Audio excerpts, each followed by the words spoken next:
Nearly every other inhabitant of this country suffers from obesity. Almost the entire population is drowning in debt, and you can get a real prison sentence for spitting on the street. What kind of place is this? America. Today, I will tell you the most interesting, surprising, and controversial facts about the wealthiest country in the world. And at the end of the video, I will tell you about the double standards that prevail in this country. Enjoy watching. Personally, the first thing that comes to mind when someone asks me about America is that it's the richest and most developed country in the world. The best economy on the planet, rivaling only China, highly qualified specialists, a huge multi-layered and developed society. But you know what I still don't understand? Why, after all, does America have such big problems with food? What am I talking about? Well, the fact that in this country, healthy foods like vegetables, fruits, and berries are so expensive that almost the entire US population eats fast food. And this is a huge problem. I can't say why this is happening, unfortunately, because I'm far from an expert. But the fact that fast food is bad is obvious to the naked eye. The thing is, more than a third of the country's population suffers from obesity. Just imagine how many people that is. Millions of people are really sick, and unfortunately the trend continues to grow. But still, I have some thoughts on why this is happening.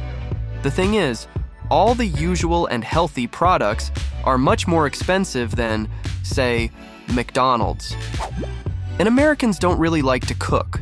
So it turns out that people from poor families are forced to eat unhealthy food, and those with average incomes simply don't find the time to cook, and probably don't have the desire either.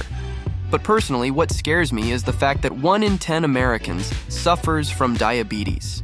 And this is much worse than being overweight. And all this in the richest country in the world. Amazing, isn't it? By the way, how often do you think Americans take out loans? It seems that in a developed country, there should be a minimum of them. Maximum, a mortgage to buy a house or apartment, but no. The thing is, the US credit system is so developed that it has become ubiquitous. Every American owns one, or even several credit cards. And why is that? It's all about credit history. It generally works the same as in any other country. If a person took out many loans from banks and repaid them on time, then their rating increased. Thanks to this, they were given larger loans, which means they could afford to buy a new home. And Americans don't even buy cars for themselves. Why bother? You can lease it. This is, if you didn't know, a kind of long-term rental, and I understand them perfectly. Why spend huge amounts of money to buy your own car and then service it for several years when you can change them every couple of years and spend less money? But what scares me personally is another fact. Okay, loans for buying housing. Okay, leasing cars.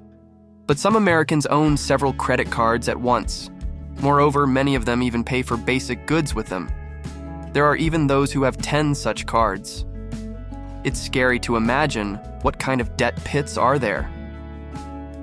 By the way, the global crisis that began in 2008 started precisely because of American loans. On this topic, I can recommend watching the movie The Big Short, of course, right after this video. But there's another very interesting topic that you've probably heard of. It's the judicial system in America. What's so special about it? The fact that you can literally be sued for anything. Don't believe it? There was a recent case. A guy just sneezed at a bus stop, and he was sentenced to 5 years in prison. And all because a passing policeman didn't like it. Amazing, isn't it? But even this situation is not the most surprising. Thanks to such a judicial system, you can even sue God. One guy did just that. Lightning struck his house, causing some minor damage, and instead of going to the insurance company, he went to court and filed a lawsuit against God. This person implied that God, like some human, is responsible for causing harm. That's the story. What can I say? In some states of this country right now, you can steal goods from a store worth less than $1,000, and practically nothing will happen. And all this while spitting towards someone can land you in prison. America, this amazing country. And what do you think is the language spoken in the USA? You've probably heard of the amazing neighborhoods in big cities. For example, Chinatown. Essentially, it's a city within a city.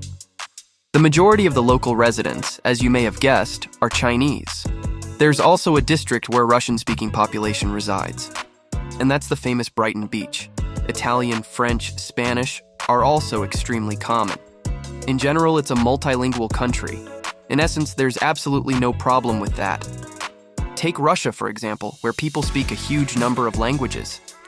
But you know what's even more surprising? If in Russia there's a national language, Russian, then in America, there isn't one.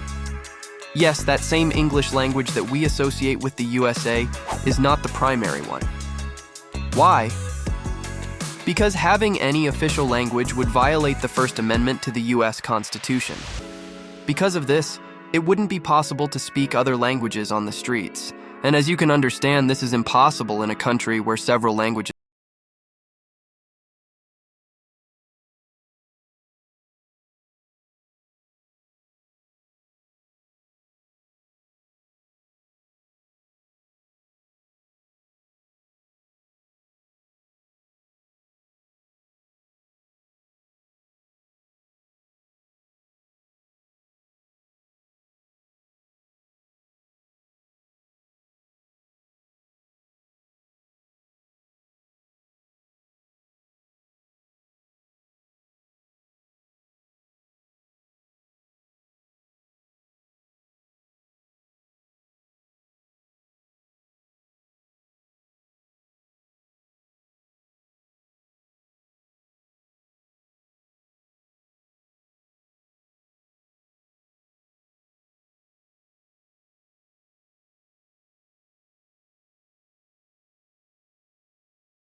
Here you will definitely get answers to all your questions. The link is in the description.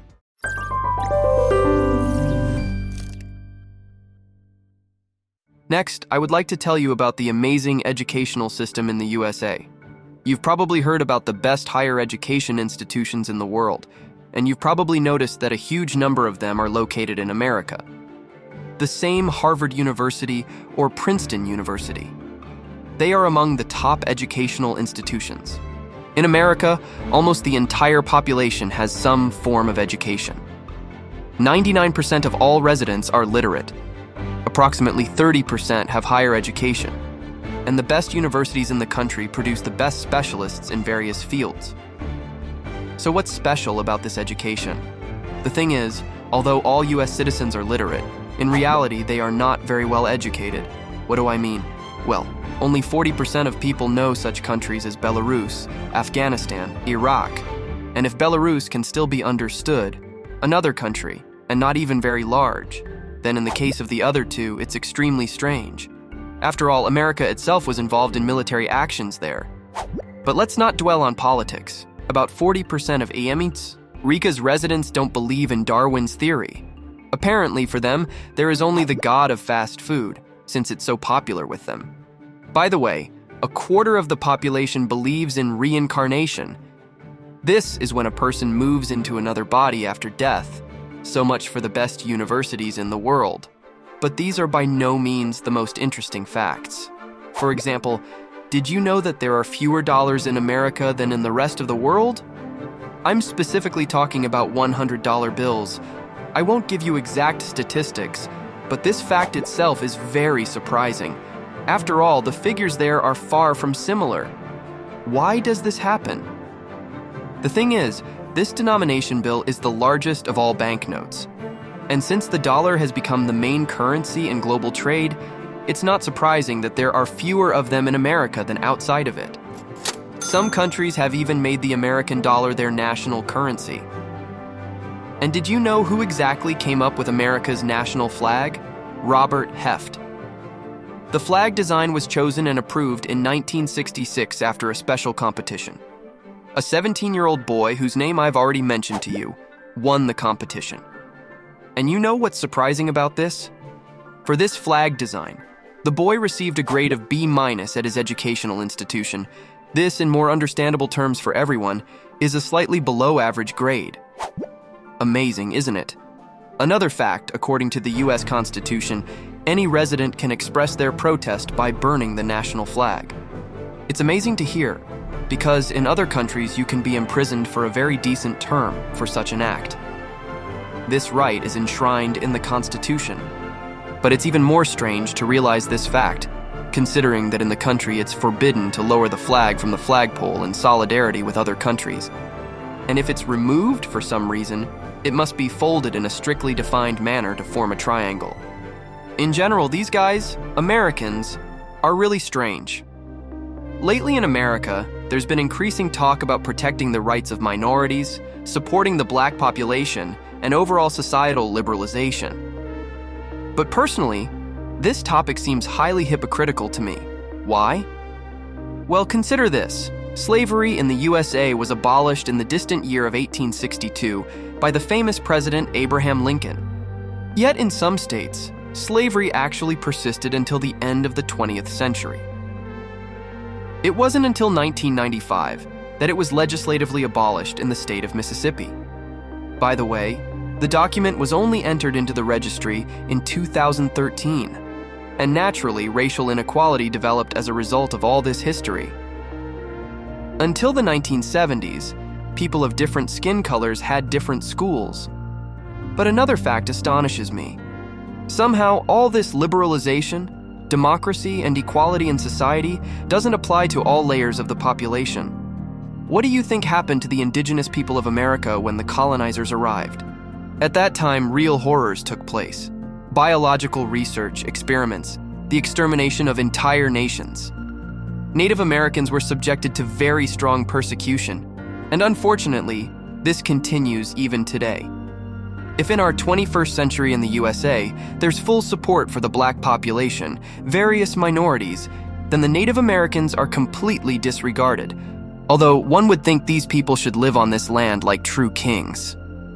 Examples of this can be found in Arab countries with their sheikhs, but here, for some reason, everything works exactly the opposite.